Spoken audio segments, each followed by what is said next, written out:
got a question. Just came across something that really kind of, I guess, struck a nerve with me. So I've got a question for all you men out there.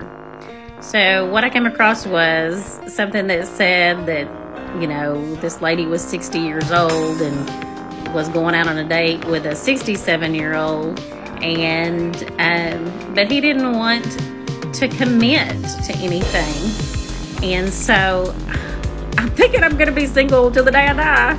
Oh, Lord, I hope not. But what's up with that? Why doesn't anybody want to commit anymore? Is it just because of past relationships and being hurt, and you're just afraid you're going to get hurt again, and it's just better to be alone or date or be non-committal? What's the deal? I need some answers, because this is kind of scary, because I want to be married again. I want to spend what I have left of my life. She's going to sink, Captain. She can't sink. She's unsinkable. Are you serious there, my grand elder post-war queen? You are telling the entire internet that at your advanced age and you actively being in the dating market, you can't understand why a man will not commit to you. Come on now, dog.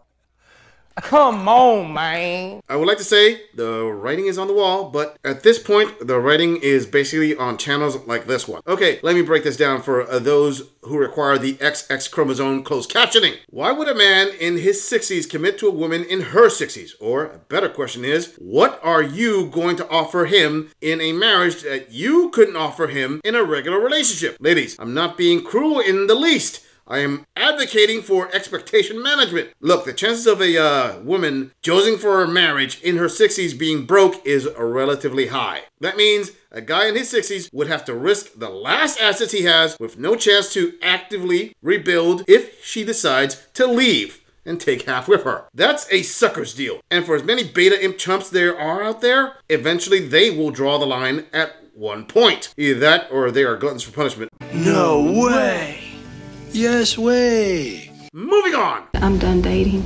I'm done dating. You cannot date in your 50s, okay? And if y'all are still dating in your 60s, like, what does that even look like? Okay, because, like, who has time really to date? I mean, you both got jobs, you know, you got your hobbies, things you do on the side.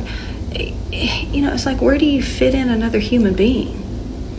Okay, and then, like, you have to share, you know, and, like, you've been, like, nobody wants to share, you know, because we're set in our ways. We've been doing things our way, you know, and I don't want to change my ways, you know. I don't want to share my couch with anybody else. I don't want to share my bed with anybody else. I don't want to share my toilet with anybody else, okay? So I don't know how to date. I don't know how to date if you can't see them and you ain't got time to talk to them because you're at work. Okay, and then it costs too much money, okay, because it ain't like the guy pays for everything.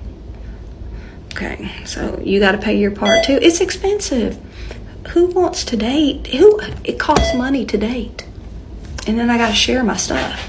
I don't want to do that. Oh, my multi-decades post-war queen, you said something that is key, but you don't realize you only scratched the surface. Women in their 50s, especially career women, will require the men they date to be at their financial level or higher. This means if you add in the factors of little free time, a taco that was probably first cracked when dial-up internet was just starting off, a load of baggage, and a jaded attitude of being set in your ways, well, it all equals to having to share the man you are attracted to with other women, i.e., you are on his roster. Now, that is not set in stone. It's just a rule of thumb, like saying once is an incident, twice is a coincidence, and 3 times a pattern. Kind of like modern dating in your 50s for women. Got him! To the queen in this video, all I can say is, considering her situation, dating for her is just going to end up in a situationship. I mean, dates don't have to be expensive if you both decide to hang out at each other's place, especially if your work schedules aren't flexible. She can work around it with an average guy, but for the most part, it's going to be conversations, Netflix and chill, with the occasional pizza delivery to spice things up.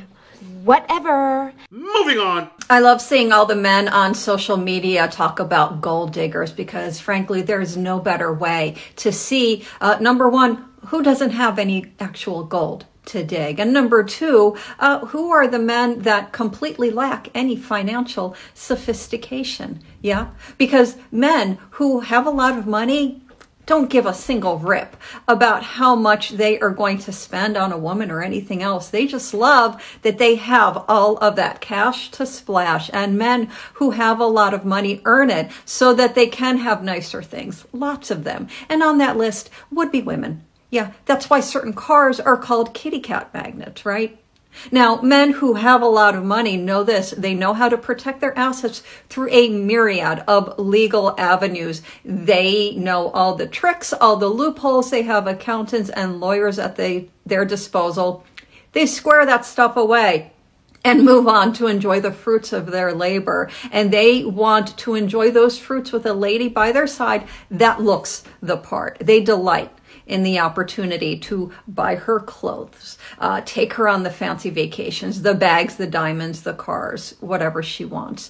They actually want it more than she does because they want everyone to look at her and know that he has a fat wallet. Before I rip into this video any further, I really need to point something out. To all my viewers, and probably a good chunk of my male viewers already picked up on this, the body language this multi-decades post-war queen showed when she said, and I quote, they delight in the opportunity to buy her clothes, take her on the fancy vacations, end quote. That showed her pain as she got a quick flashback to when an HVM, probably her ex-husband, used to do those things for her, and just by that glitch in the matrix, she just showed it's very evident she isn't getting that treatment anymore, and it's hitting her hard. Sister, was going back into the dating market to find yourself at this age worth it? Is it working out extremely awesome like your feels assured you it would? Show of hands for everybody who knew. Bingo. The hurt is real. It's in the eyes. It's in the subtle movements. It's in the mentioning of the bag and diamonds you are no longer getting. Now, I will agree that wealthy men have a team to protect their assets, but her mentioning that by no means discredits women who have a golden shovel in the ready-to-deploy position. Sister, just come out and say it. When you were a young, attractive woman with a full egg carton, the world was your oyster, and you lucked out by locking down a HVM.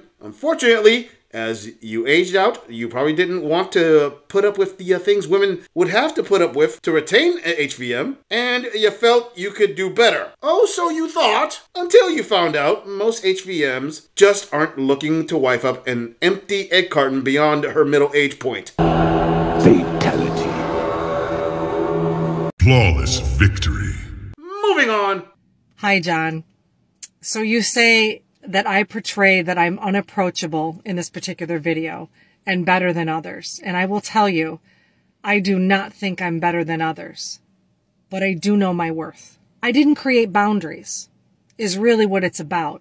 So if I'm unapproachable to somebody, that's actually good news because we don't have the same energy and we're not going to align. Yeah, I'm done with the nonsense and the small talk. It's an honor to be a part of me. That doesn't make me better than someone. That just means I recognize my worth and I value my space and my time. I'm at a point in my life, honestly, I don't want to waste my time anymore with anybody who doesn't value me. The people I spend time with need to have a higher vibration and excitement and vigor about life because I do. I can't be in the presence of somebody who's low energy and whose motivation isn't to be the very best version of themselves. And if that means, I got an eyelash falling out here. If that means that someone like you or someone else is viewing me as somebody who thinks they're better than others, that is okay with me because our energies don't align. But I will say it's not actual. It just means I know my worth and there is so much power in that. Oh, brother, let me get this straight. A multi-decades post-war queen who is currently in the modern dating market actually put out a video saying that her being unapproachable is a good thing. Yeah, this is the same type of woman who will claim that it's all the men that are the ones ruining dating. She is looking for a good man, and modern men can't see a good woman in front of them. Oh, she knows her worth. And what exactly is her worth? What makes her think she is this hot dating commodity? Let's see. Egg count is probably at 0 or very close to it. Yeah, that counts as high worth. She is divorced and put in for her divorce. Okay, she breaks up homes based on her feels. Oh, that shot up the value in her stock. She is competing with younger women for the guys she is attracted to. Oh, she is a #1 draft pick because of her experience and energy. She is done with the nonsense and small talk. Translation from Womanese. After getting divorced, the dating market didn't go the way I expected it to. Men just want to use women my age for hookups, and for some odd reason, they will not commit to me even though I feel I am a great catch. I was way off. She also said, I don't want to waste my time anymore with anybody who doesn't value me. Again, translation from Womanese. I am tired of being the lower end of Chad/Tyrone's roster, and I want to be the main for the type of guy I think I deserve. And about the people who need to match her energy. Sister, just say that you didn't like it when men only use you for what they want and don't care about what you want to do. I.e., you have been dating men with a higher SMV than you, and they don't even hint at you being a top priority. Now that's a lot of damage. Moving on. Okay, there's no script. I didn't write this down. I want to know, how do people in their 50s like me continue to date? I had a real connection, or so I thought, with this person. We dated for a month, and this guy was great. Good morning text, good night text, every night text, every freaking day for 30 days. Almost exactly 30 days. Last weekend, he ended up getting sick and we called the date short. Since then, I get maybe a sentence here and there. No good nights, no good morning. I know he's sick. Okay, I get that. Today I texted him again. And sidebar, I am a way overthinker. Yeah, no kidding, she is an overthinker. That's about the bulk of women, especially those still in the modern dating market. Notice to my young male viewers who deal with young women who overthink things, it doesn't get any better with age, as this half-century queen is quickly unraveling, as the guy she is dating isn't giving her all his attention. Sweetheart, let me let you in on a few amazing facts that you may not have considered, such as, oh, I don't know, the man probably had a life before he met you, and his life is going to continue, especially when he is sick. Also, just because he was your dream guy during your honeymoon phase does not mean you all of a sudden become his #1 priority. There could be several reasons he isn't texting you as quickly as you want, and the majority of them don't have to be negative ones. Let me tell you, if this gorilla was sick and I still had to take care of business, texting an elderly queen becomes a low priority very quickly. Yeah, boy. I overthink a lot. And I'm really insecure. Not really, but you know, I guess normally insecure like everybody else would be. Anyway,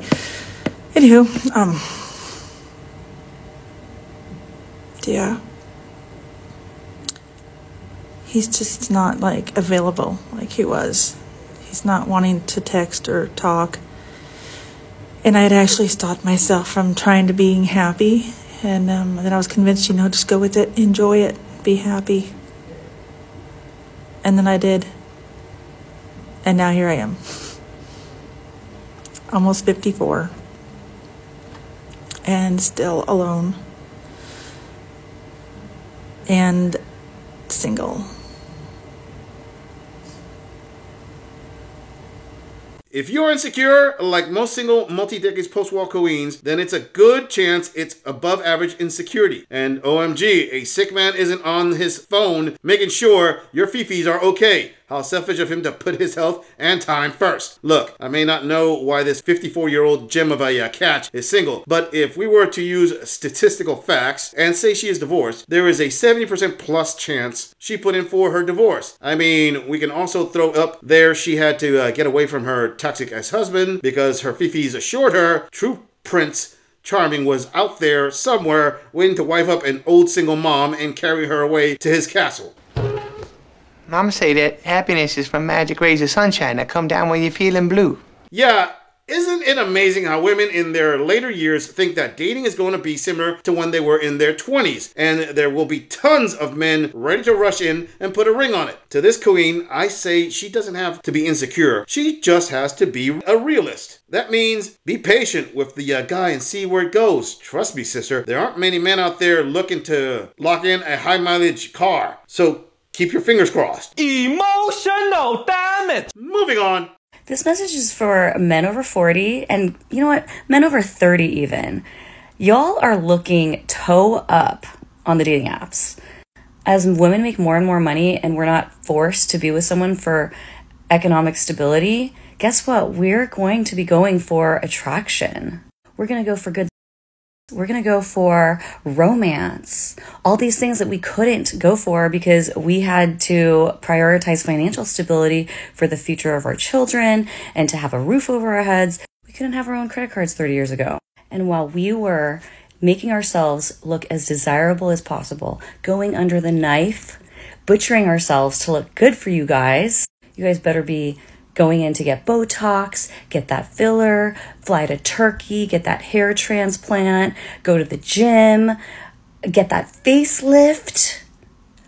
Y'all are just sitting there about how you can't get a girl to swipe right on you, but what are you doing about your appearance? And your dicks aren't working because all you do is watch porn. Please step up and do better. The self-snitching never gets old. She said it, not me. Women select men for resources. And the funny thing is, she actually thinks that being a middle-aged boss babe is some kind of flex. Sweetheart, you having money a decade plus post-war is only going to help you date other women because men really don't care about your bank account. Ladies, if you think I am wrong, then why did this wannabe flexing queen use a filter in this video? Also, she said women couldn't have credit cards 30 years ago. God, Karen, you are so stupid. In 1994? Sister, women have had credit cards since the 1970s. What are you smoking? And I thought you ladies had that plastic surgery for yourselves. So now you admit you went under the knife to give yourself a competitive edge against other women in order to secure a top-tier guy? Oh, how the surprises unfold in this video. But you kings out there heard her. Do better because obviously she is worth it. I have a question for this loudmouth queen. If men don't do better, what are you going to do? Take your last 3 eggs and hit the road? But wait, there's more. Some dating advice for my ladies who are over 40. I actually suggest that you lie about your age on the apps and get under the 40 threshold because a lot of dumb men, ageist men will filter you out without really giving it a second thought. But this way you can prevent yourself from getting filtered out. And what I do is I always tell the truth. I don't always tell the truth. If I think on the first date that I'm going to want to see the guy again, I do tell him the truth. If I think it's going nowhere, then there's no point because there won't be a second date. But when I have told the truth, you'd be shocked at the number of men who really don't care and actually like appreciate that you did that because otherwise they wouldn't have seen you on the dating app. And so I 100% always get a second date. Then you don't have to worry about it ever again. And when they book a flight for you, you know, they know your birthday. But to the men watching this, do you care if a woman lies about her age by a year or two and she tells you the truth on the first date? I want to hear your thoughts. Sweetie, if a man is going to just shag you and keep you in the for fun only category, he isn't really going to care if you shave off a few years because of your desperation. Simply put, you basically just told the internet men just have fun with you. And I quote, when they book a flight for you. Yeah, in other words, you are using some trickery to get with the men you want, who can pull in younger women, by the way. And you said nothing about being in a serious relationship. So in short, an HVM who finds out you have to lie about your own age to get his attention, he is going to automatically know he has much more leverage since you are the one going out of your way to be on his roster. In the previous video, she talked all that good stuff about men's dating profiles, but she is trying to fake her egg count. Damn, I have to admit, an HVM would be smart to keep a woman like this on his roster as a third-round draft pick. It's like a deep discount offensive tackle on your bench. You put them in the game when you need to give your starters a rest, and you don't have to worry about them getting beat up too bad. They are willingly here for it. I must break you. I'm just saying, if you enjoy this audit, click on the video in the end screen for more content. If you would like to support the channel, please follow the link in the description to donate to our beer fund, or like, subscribe, and share this video on other social media platforms. If you agree or disagree with anything about this audit, please let us know in the comments. I'm going to leave this audit right here. I'll see all of you in the next episode.